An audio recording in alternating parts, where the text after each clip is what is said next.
Do you hate your life? Are you just existing, waiting for life to start? Well, you're in luck because today's episode, we're going to talk about how to live. This is the Existential Stoic podcast. I'm Randy. That's Danny. What's going on, Danny? What's up, Randy? How often do you contemplate how to live? I think kind of a lot because, I think for a long time I would say I wasn't living my own life and I wasn't living, and like I was waiting for things to happen. And, at a certain point you realize that's not going to do anything for you and it sucks. And then you start living, you know? It's good that you mentioned that because I experienced that so much too, where I still am like getting ready so I can start living. And I'm like, I have to Yeah. smack myself and be like, this is it. Like, this is it. Yeah. This is it right now, right? We're Yeah. always like waiting for something in the future or waiting for like some point when things are going to be right or whatever, and it just doesn't exist. You got to do it now. We are alive. Mm. Yeah, so that being said, we're each going to give a few quick tips for how to live. I will start. My Nice. first one. This is thanks to Marcus Aurelius. Remember, you will die. It's not negotiable. Like we're headed towards the end, and it's going to happen a lot sooner than you think. As a matter of fact, over the whole course of existence, humanity in its entirety only started December 31st at 12:59 and 33 seconds. So like Yeah. we're minuscule in the grand scheme of things. And guess what? You're negligible in the course of humanity, and you're not going to live more than 100, except for maybe like one person out of a million or something like that. But you can't And count on so your time is it. coming super duper fast. So remember that you will die, and it actually helps you to live because if you can, I do this on a regular basis. I'm like, hey, listen, I'm going to be dead. What stuff do I actually want to do in my life? Well, let's start working on that now. Yeah, it's funny. Marcus Aurelius is great for reminding you of that because he mentions it like 1,000 times in that short thing. Like he was clearly on Yeah. his mind a lot. But Uh-huh. no, I think he's right though because it is the thing. Like it almost amazes me sometimes how fast we like forget and like just assume that we have infinite time, like that, and like we just assume we won't die tomorrow. We won't die. Like you never know what's going to happen though, and you never know when your demise will occur. So it's like you got to live now like it counts. So I think that is a really good one. That goes super well actually with my first one too, which is don't wait for the right time. Like right in quotes, because I think the right time because you hear this all the time where people are like, it could be anything. It could be like, oh, I want to switch jobs, but it's just not right now, because I'm trying to pay off this thing, or like I really want to have a I kid, but got now's not the right. kids, trying Yeah, to I get them have through high kids. school and college, and Yeah, then I'll think about me. And so, yeah. then I'll do it. Or, I'll go on that trip when I retire. I want to just get through work now or something. And it's like, if you keep waiting, you're just pushing off the things that might actually add value to your life that are clearly important to you because you keep thinking about them. And, that would make your quality of life better. And you're waiting for some time in the future that may not happen. And by the time it gets there, you probably won't want it anyway, or it'll be too late. Hmm.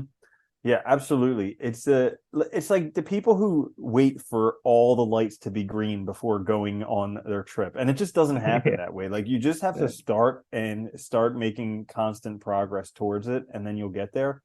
Because I sometimes get stuck in the same things too, where there are like these big things that I want to do, but they seem overwhelming, Yeah. and I don't have the resources at the moment. And it's like, well, I just need to get started, and then I'll find the connections, I'll find the resources, I'll figure it out, I'll be able to do it. But if I stand still, nothing's going to get done. That's just it, right? If you don't act, nothing happens. You have to take Hmm. responsibility for yourself and do it. Yeah. Yeah. So my next one for how to live is practice gratitude. And I said practice instead of be grateful because being grateful is hard as heck. But Yeah, it's very difficult. the practice of gratitude is forcing yourself to find things to be grateful for when you don't feel like it. Like that's the practice. Because Yeah. when things are going great, you don't need to practice gratitude. Like things are going great already. It's when things suck and all you see is the bad parts of life. That's when the practice starts. And that's when you got to be like, listen, my day blew today, but you know what? I'm still walking on two legs. There are people who don't have legs. I'm doing pretty awesome. Thank you, universe, for that.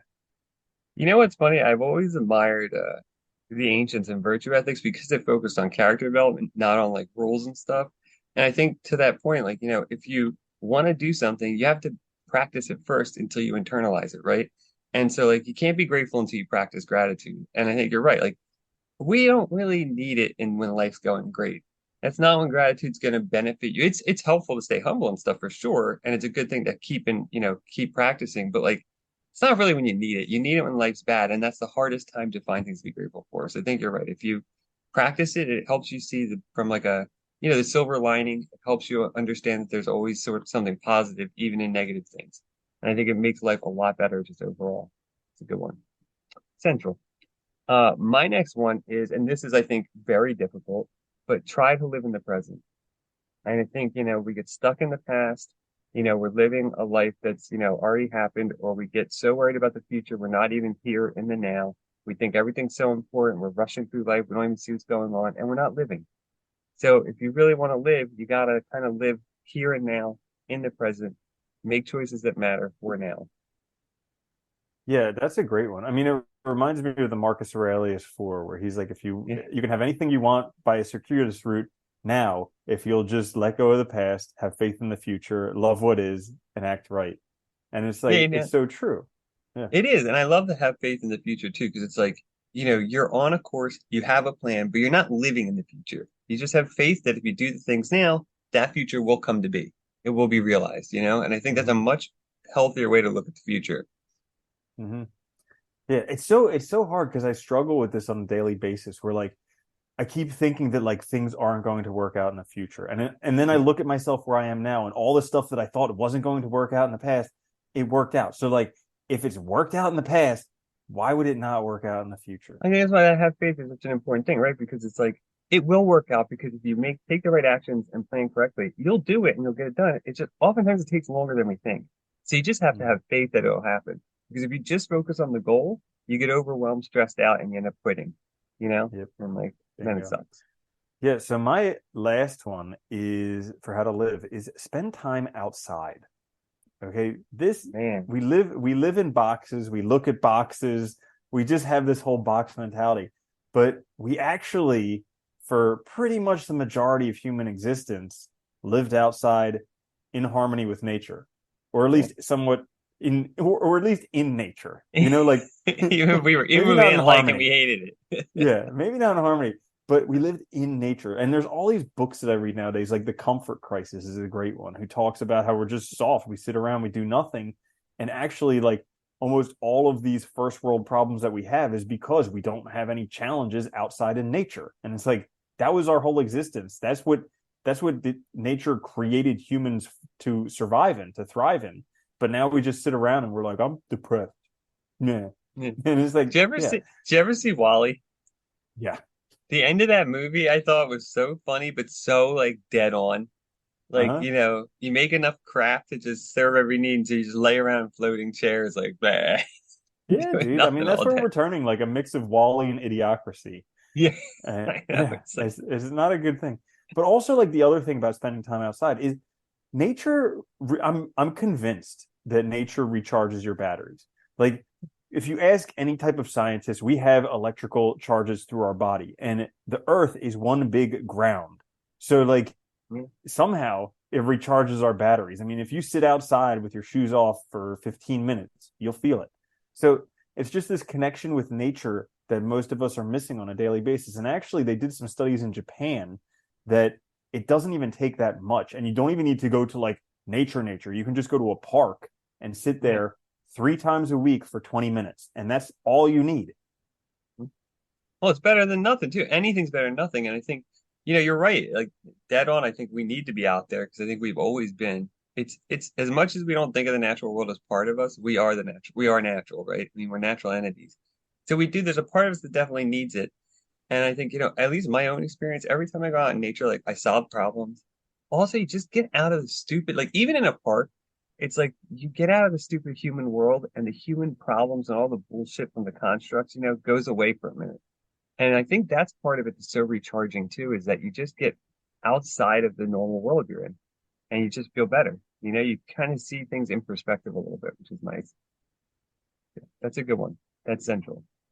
My last one for how to live is if you want to live your own life, you got to live by your own values, I think. And this is hard too, but getting clear about what matters to you, about what's important, will really help you live now and live for yourself and in the right way. And, I can't tell you what those values are. You got to figure them out yourself. It's very difficult. It takes a lot of self-reflection, but I think it is worth the effort because when you get clear about like what really matters to you, all those obligations, all the stuff that you used to stress about stops being a problem because you know what to focus on and you know what matters. Mm-hmm. Yeah, that's a really important one. And, like one kind of question that can help you figure it out is what's right for me? Because Yeah. there are so many forces like parental forces, societal forces, friends, family, all these different things, like churches or whatever, all these different forces that act on you. But it's like you have to ask what's right for me, not what's Yeah. right for them, because they will make very clear what's right for them and what you're Yeah. supposed to do that's right for them. But you need to figure out what's right for me and then work from that.